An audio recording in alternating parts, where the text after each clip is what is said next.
반갑습니다. 장종료 시장점검입니다.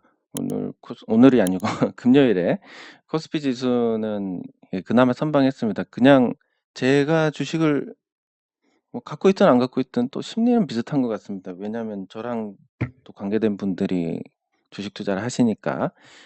근데 금요일 오전 장 시작 전에는 심적으로 되게 힘들었습니다.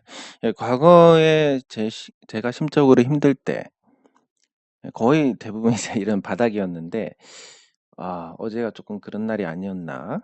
어제가 아니라 금요일.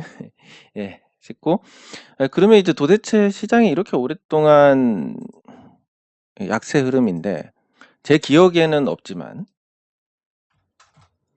그 과거에는 있었을까에 대한 부분을 찾아봤더니 있기는 있었습니다. 지금 거의 이제 1 년하고도 절반을 향해 가는데, 두 번이 있었는데 공교롭게도 이제 제가 주식 투자를 아주 집중적으로 하지 않을 때, 이때는 아예 안 했었고, IMF 구제금융으로 갈 때까지의 시장. 그리고 요때 IT 버블이 붕괴되고 나서의 시장입니다. 자, 그러면 지금은 요 두 가지하고 비교를 했을 때 어떤 거하고 가깝냐 그러면 IT 버블 붕괴랑 좀 성격이 비슷하지 않을까. 물론 이제 제각각 다릅니다. 독립적인 변수로 봐야 되는데. 그럼에도 불구하고 굳이 이제 비슷한 걸 찾자는 것은 이 장기간 시장이 나빴을 때의 반응이 어땠었느냐. 저는 이 당시에 이제 주식 투자를 하고 있었고, 삼성전자, 기아차 요렇게 투자를 했습니다. 그리고 KTF, 지금 KT랑 합병했는데 요거 공모를 받았었고. 네, 그래서 그다같이 뭐 저는 이때 시장이 나빴다라는 인식은 없습니다. 그리고 그렇게 큰 종목만 하다 보니까 심지어 2003 년에 경기 침체 이때도 시장이 그렇게 나빴나? 별 체감이 없었습니다. 그리고 근데 이때는 그래도 친구 아버지가 "아파트 하나 말아먹고 주식 투자 그만하신다."라고 하셨던 기억이 있어서 '아, 다른 분들은 되게 어려웠구나.' 이렇게 막연하게나마 기억이 남아 있는데, 요 당시에는 IT 버블 붕괴가 직접적으로 영향을 준 건 아니라서 제 기억이 쪼끔 희미합니다. 근데 이 당시 1년 반 이상 약세였고, 그 94 년에 고점을 찍고 이제 98 년까지 망가지는 이 과정은 장기간 약세였는데, 이 시기를 보면 이제 그 당시 김영삼 전 대통령이 굉장히 정책적으로 많은 실책을 했습니다.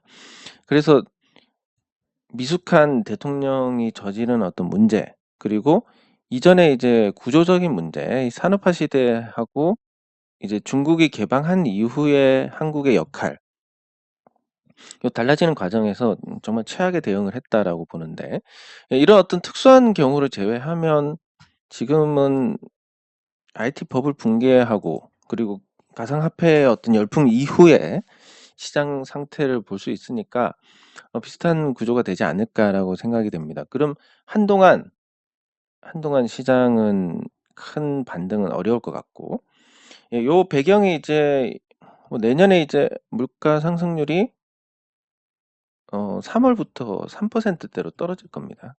그리고 6 월에는 2%대가 될 거고. 이렇게 되면 됨에도 불구하고 미국 연준은 확인을 하고 평균치 관점에서 금리 결정을 하게 될 것 같습니다. 그러면 4.75%에서 더 오를지 안 오를지는 모르겠지만, 이 연말까지 가더라도 금리 인하를 하지 않거나 금리 인하를 조금만 할 가능성이 크다.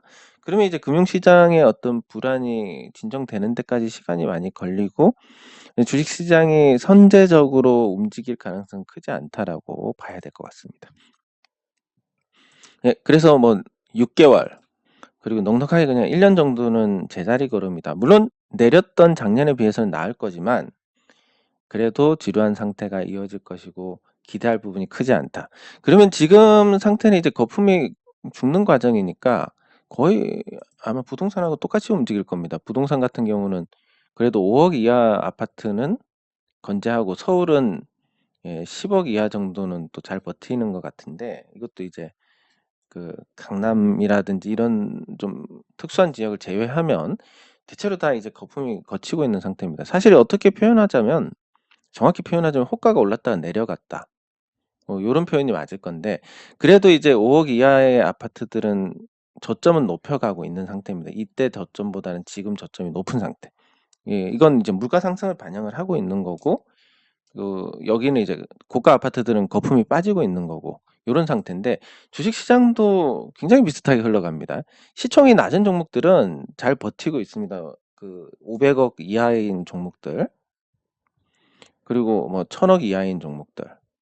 이런 종목들 중에서 멀쩡한 종목들은 잘 버팁니다. 왜냐면 뭐 물가 생각하고 돈 가치가 흔해진 걸 생각하면 이건 정말 이제 가격적으로 싸다라는 부분이 설명이 되는 거고, 그 외에 이제 많이 올랐던 종목들이 떨어지는데, 금리라는 게 붙기 시작하면서 앞으로는 장기간 투자해서 성과를 내는 업종은 이전보다 훨씬 나쁜 환경이 될 것 같습니다. 지금 당장 찍어내서 만들어내는 업종은 괜찮은데, 어, 개발해서 한 10년 정도 후에 신약을 개발한다든지 계속 투자를 한다든지 이런 쪽은 금리가 낮을 때는 뭐 10년 동안 이자 해봤자 뭐 얼마 안 되지만, 지금 10년 동안 하면 이자가 거의 원금만큼 될 겁니다.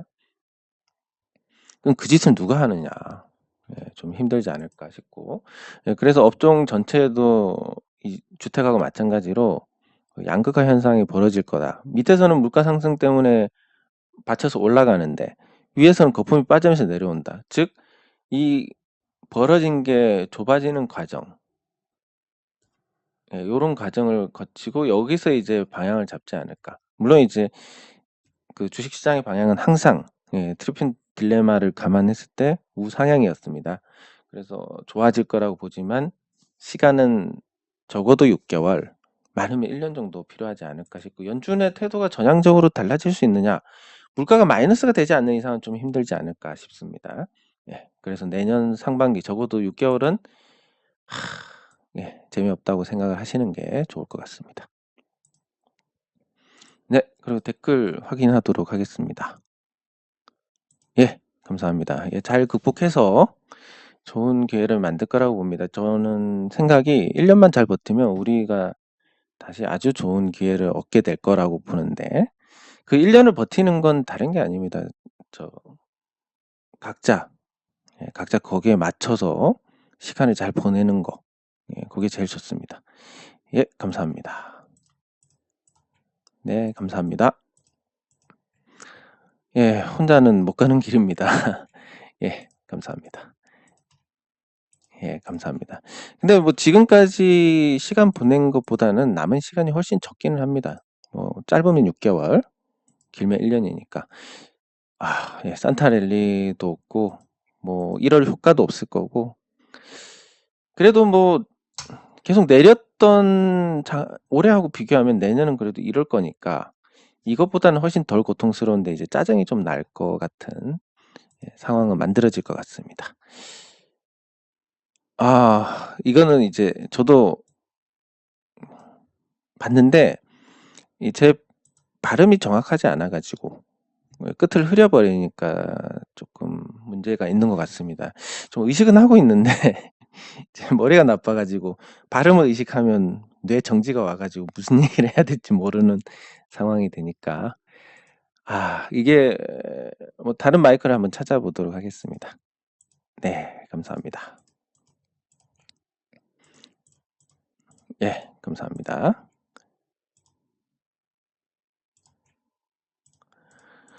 예, 우리 이 댓글, 예, 항상 감사드리고, 시장이 나빠지고 나쁜 게 오래 가니까 아무래도 지쳐서 저도 주식 꼴도 보기 싫은 경우가 많으니까, 예, 또 안 들어오실 수도 있고 그런데, 저도 이제 조금 이제 변화를 깨야 될 시간이 왔다라고 봅니다. 제가 개인적인 이 주식 사이트를 운영을 한 거는, 예, 요거 이제 사설 사이트인데, 요 사이트를 운영한 이유가 그 예전에 너무 좀 억울한 일을 당해가지고, 그래서 제가 직접 이 사이트를 컨트롤 해야 되겠다, 예, 그런 마음으로 했습니다. 근데 그 그런 마음으로 하다가 이제 좀 그런 트라우마도 줄었고, 예, 그리고 저렇게 이제 사설 사이트로 가니까 관리하기는 좋은데 그 회원 유입이 안 되는, 그러다 보니까 이제 제가 너무 완벽하게 여러분들 이 재테크에 도움이 돼서 모든 분들이 다 이런 나쁜 시기에도 다 남아있다라고 해도 현상 유지밖에 안 되는데, 이 외부에서 들어오는 게 없으니까, 예, 들어오시는 분들이 없으니까. 근데 이제 주식이 재미없어서 이렇게 한두 분씩 빠지는데 유입이 없으니까 점점 쪼그라드는 이런 게 있어서, 그리고 그 내년 1년도 나쁠 거라고 보면 더 허리띠를 쫄라매야 되니까 그 홈페이지 관리비라든지 이런 지출도 좀 줄여보고자, 그래서 내년에는 네이버 카페로 옮기려고 계획을 하고 있습니다. 예, 그게 여러분들께서도 조금 편하실 것 같고, 뭐 관리하다가 억울한 일이 생길 수는 있는데, 예, 그거를 감수하는 게 훨씬 낫지 않을까, 우리 커뮤니티 전체로 보면. 그런 판단을 합니다. 예, 그리고 또 줄일 거 없는지 생각을 해봐야 되는데, 열심히 줄여서 허리띠 졸라매서 6개월, 길게 한 1년 정도 잡고 버티다 보면 좋은 일이 생기지 않을까 싶고, 그때까지 항상 그랬지만 이게 이 심리라는 걸 무시를 못합니다. 그러니까 어느 시점에서 도저히 시장에는 가망이 없어, 이런 심리가 생기고, 그러면 이제 또 시장이 올라가서 이제 가망이 보이네라고 하면 또 떨어지고, 예, 이렇게 반대로 가는 경우를 숱하게 경험을 하게 되는데, 그게 아무래도 이제 시세를 보고 우리가 생각을 하기 때문에 이 패턴 인식으로 올라가네 올라가네, 좋아지네 좋아지네, 진짜 좋아질 것 같아라고 했을 때 다시 떨어지는 거. 예, 그래서 지금은 이제 심리가 바닥이니까 조금은 나아질 수도 있겠다 생각은 들지만, 뭔가 크게 나아지려면 유동성이 보강이 돼야 되는데, 시중에 돈이 없는데 주식을 누가 사서 올라가겠습니까? 예, 금투세가 확실히 통과되고 확정이 되면 괜찮아지겠지만, 그 전까지는 좀 기대할 부분이 크지 않다라고 보는 게 적절할 것 같습니다. 네, 그리고 시장이 약하다 보니까 우리가 같이 볼 만한 종목도 떨어지는데, 본다고 해도 계속 뭐 제가 말씀드렸던 그 종목이 그 종목이라서, 예, 그래도 이 종목에 익숙해지고 어떤 특정 종목에 대해서 많이 알아갈수록 그 종목에 대한 심리적인 안정은 찾을 수 있으니까, 그런 취지에서 계속 보도록 하겠습니다. 일단 삼성전자인데 실적이 10조 원 아래로 떨어질 것 같습니다. 4분기는 한 8조 원 정도로 떨어질 거고, 이 8조 원이면 한창 실적 좋을 때 14조 원대 실적 나던 거랑 비교하면 정말 많이 떨어진 겁니다. 네. 그래서 거의 반토막으로 향해 가고 있는데, 이 삼성전자가 14조 원일 때 저평가였고 지금이 이제 적정한 평가 정도 되는 것 같습니다. 그러면 지금 삼성전자의 문제가 뭐냐 그러면 아무래도 반도체 가격 하락인데, 이게 단기적으로는 공급 과잉에 의해서 하락이지만 중장기적으로는 삼성전자의 점유율이 늘어나니까 나쁘게 볼 부분은 아닙니다. 그리고 삼성전자가 평택에 계속 공장을 지어 나가고 있고, 그렇게 생산 능력을 확충하고 규모를 갖춰 나갈수록 경쟁 업체들이 더 어려워지기 때문에 삼성전자는 시장 대비해서 선방할 가능성이 크다라고 봅니다. 앞으로 계속. 예, 그리고 그 파운드리 모두 모두 파운드리 수율이, 예, 또 개선되는 부분도 확인이 되고 있고, 예, 그래서 뭐 흐름상으로는 이제, 예, 적당히 바닥을 다지면서 하락 추세선 극복하고 이제 내년 하반기 정도가 되면, 예, 조금 더 살아나는, 예, 옳은 흐름 전개를 예상을 할 수 있겠습니다. 예, 반면에 이제 삼성전자고 그 경쟁 업체인 SK 하이닉스를 보면 삼성전자보다 주가가 훨씬 부진합니다. 말씀드린 것처럼 삼성전자는 나쁜 시기에도 이익을 내고 있고, 반면에 SK 하이닉스는 나쁜 시기에 적자로 전환할 가능성이 높습니다.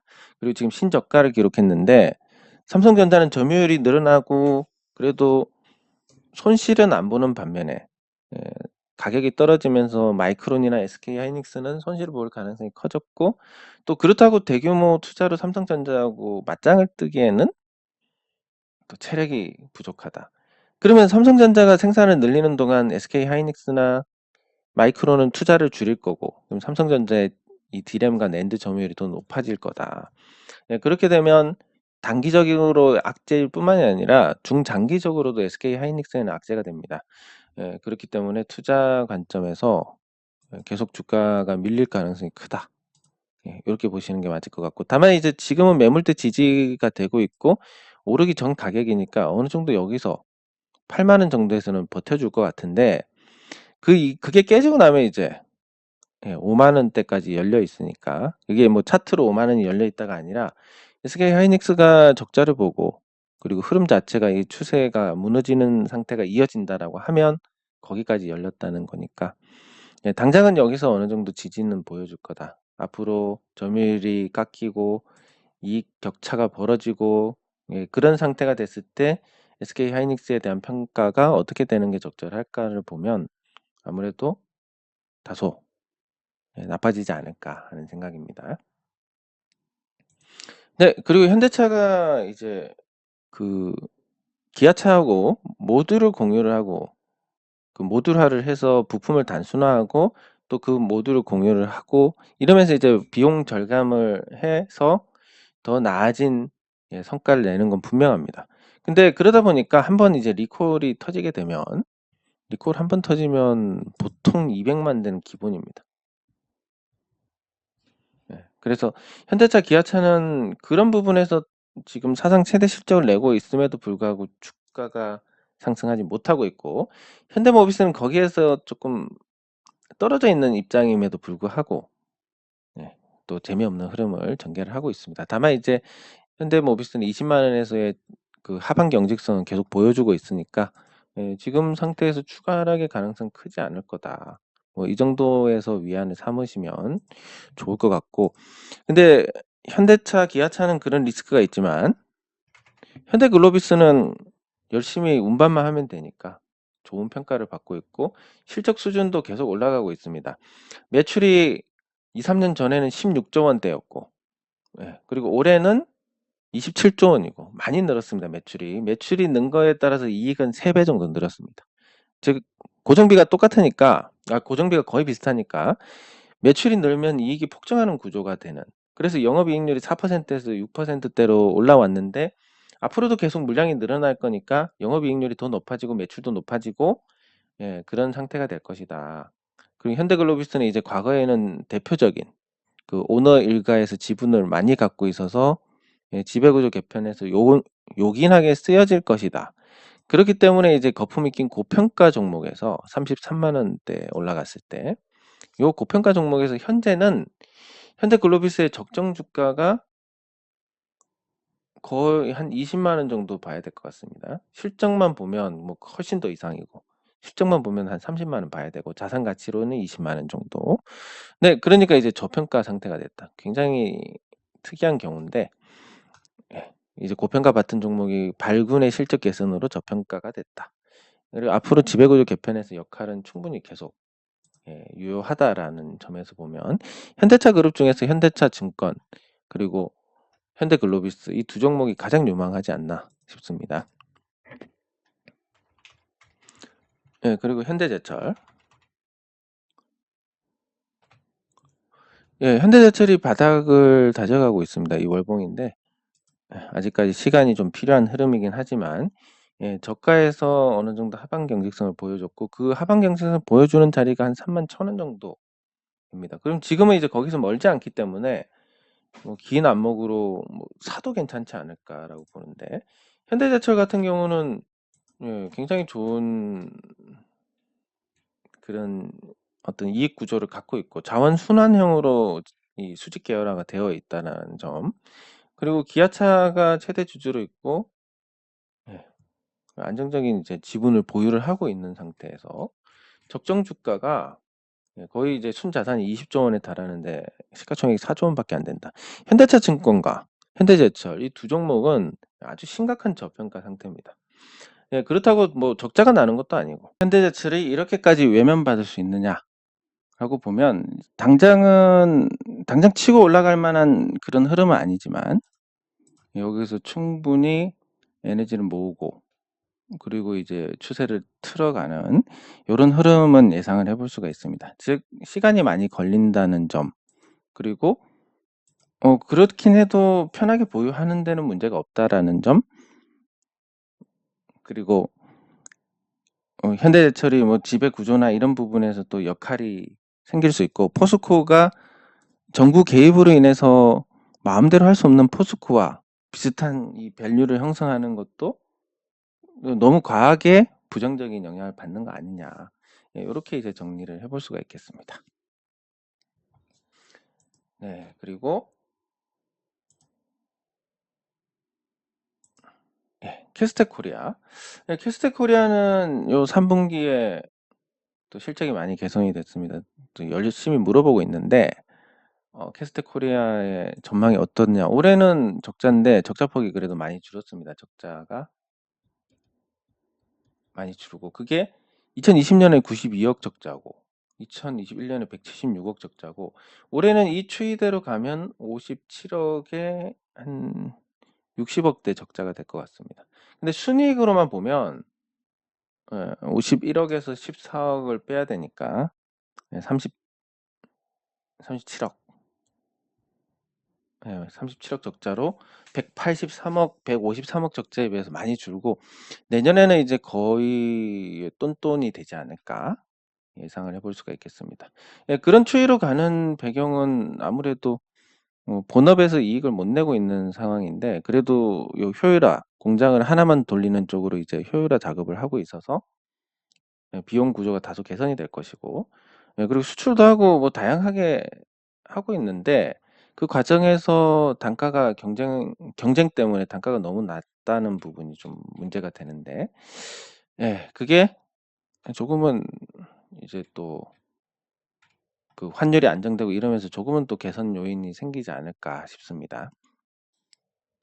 네, 그 밖에 이제 주가로만 보면 이제 시가총액이 373억으로 굉장히 낮은데, 아까 초반에 말씀드린 것처럼 싼 것들은 물가 상승 때문에 조금씩 하단이 높아지는 추세고, 비싼 종목들은 거품이 빠지는 추세고, 그렇게 해서 점점 모이고 있습니다. 이렇게. 예, 그 과정에서 보면 이 하단에 있는 종목이기 때문에 이 모이는 과정에서 또 주가가 조금이나마 상승을 할 수 있지 않을까. 예, 그런 관점에서 이제 이런 시가총액 300억대, 400억대, 500억대 종목들은 계속 관심이 필요하지 않나 싶습니다. 네. 그리고 이마트. 예. 자, 이마트는 사연속 음봉입니다. 네, 그리고 수급적으로 아주 특별한 부분은 없는데, 요 한 번 상승하고 상승 지속형에서 한 번 더 상승했으니까 단기 상승은 끝났습니다. 그러면 이제 앞으로는 추가 상승이나 이런 것보다는 저점이 어디서 형성될 것이냐라는 부분인데, 이 저점이 형성되는 게 현재로서는 한 9만 원 초반대까지 열려 있는 상태입니다. 근데 이게 이렇게 해서 쐐기형으로 반응을 할 것이냐, 아니면 이거보다 저점이 올라가면서 부드럽게 이제 추세를 만드느냐인데, 현 상황에서는 부드럽게 추세를 만드는 쪽에 조금 더 무게를 둘 수 있지 않을까 싶고, 예, 이마트에서 가장 기대할 수 있는 포인트가 그 저기 그거 규제 완화. 예, 규제 완화로 인해서 이제 이 지점들을, 점포들을 물류센터처럼 활용할 수 있느냐. 그러면 이 점포를 유지하는 데 있어서 훨씬 더 편익이 올라갑니다. 그렇기 때문에 거기에 따른 어떤 재평가가 이루어질 것이다. 근데 아직 뭐 정부가 논의 중이고 국회에서 반대할 수도 있고, 그러니까 큰 변동이 당장은 없지 않겠냐. 이렇게 회의적으로 보면 또 잠깐 기대감에 반짝였다 다시 돌아올 수 있고, 그게 이제 그 단순한 기대감이냐, 아니면 어느 정도 실체가 있는 기대감이냐에 따라서 결정이 될 것 같습니다. 굉장히 저평가되어 있고 좋은 종목인데, 코로나19 때 수준의 주가에 머물러 있다라는 거. 근데 적자를 내는 것도 아니고 참 기이한 일입니다. 예. 요렇게 해서 오늘 장 종료 후 시장 점검을 마치도록 하겠습니다. 아마 전방위적으로 나쁜 상황입니다. 그 주식도 내리고 보유 중인 주택 가격 뭐 계속 살 거니까 신경은 안 쓰시겠지만 그래도 내 아파트 가격이 호가가 떨어진다라는 것은 뭐 유쾌한 일은 아니니까. 그렇게 해서 내 자산이 주식도 쪼그라들고 부동산도 쪼그라들고 답답하다라고 생각이 드는 이 과정 속에서 우리가 할 수 있는 일들은 결국 잘 버티는 것밖에 없습니다. 과거에도 그랬고 앞으로도 그럴 것이고 통화는 계속 늘어날 수밖에 없고 돈의 가치는 떨어질 수밖에 없는데 이거를 너무 일정하게 하면 아무도 저금 안 하고 예. 그리고 인플레이션 때문에 아무도 물건을 빨리 안 내놓고 이렇게 해서 기대 인플레이션이 높아져서 하이퍼 인플레이션으로 가기 때문에 중간중간 이렇게 금리로 조져 버린다. 뭐 이 통치 관점에서는 그렇게 볼 수가 있고 예 그게 또 어느 정도 합리적 추정이라고 생각이 됩니다. 예 그리고 이 과정에서 많은 사람들이 세옹지마를 겪게 되는데 참 그런 어떤 많은 스트레스에 노출돼 있으면서도 맛있는 음식을 먹을 생각을 하면 기분이 좋고 또 날씨가 좋으면 그냥 그걸로 기분이 좋고 그런 우리가 사소한 어떤 행복감 이 치열한 일상에서 그리고 우리가 보면 드라마 같은 거 보면 뭐 성공한 인생 많이 볼 수 있고 그게 실제로 존재하는지 안 하는지는 모르겠지만 그리고 우리 주변에도 뭔가 성공한 인생이 있고 화려해 보이는 인생이 있고 멋있는 인생이 있지만 그래도 아무리 그렇게 보여도 결국 사람은 건강을 잃고 마지막으로 목숨을 잃기 때문에 결국은 아무리 좋아도 우울한 종말이 찾아옵니다. 이거를 우리가 채워 나가려면 철학이 있어야 되는데 그 철학은 하나로 제가 생각하는 그런 철학은 점심 식사를 하러 갔는데 반찬이 잘 나왔다. 뭐 요런 데서 느끼는 행복. 사람 사는 게 다 뭐 거기서 거기니까. 그런 행복으로 우리가 버텨나가야 되는 시간이 아닐까 앞으로. 그렇게 생각을 합니다. 시간이 6개월, 길면 1년 이 정도는 주식 투자에서도 물론 이제 보유한 거에 대해서 보유한 종목에 대해서는 계속 우리가 관리를 해 나가야 되겠지만 신규로 사는 거에 대해서는 많이 신중해야 될 거고 그리고 주택도 내가 집이 없어서 나는 내 집을 마련하고 싶다. 이런 경우는 뭐 당연히 언제 사셔도 상관이 없지만 투자 관점에서 한번 사볼까? 요것도 한동안은 없어야 되지 않을까? 뭐 이건 저보다 훨씬 더 잘 아실 거고. 다만 이제 금리가 더 올라가기 힘드니까 채권 쪽에서는 조금 반짝하는 부분이 있을 거고 또 내년에 우리가 채권 편입을 통해서 대량의 외화가 들어올 가능성이 크니까 채권만큼은 나은데 채권이나 예금이나 뭐 우리 주식 투자자들이 생각하는 수익률을 생각하면 간에 기별도 안 오기 때문에 결국 우리는 다른 데 눈을 돌리는 것보다는 6개월에서 1년 정도는 그냥 잘 버티는데 중점을 두고 가야 되지 않을까 싶습니다. 네, 장 종료 후 시장 점검은 여기서 마치도록 하겠습니다. 수고하셨습니다.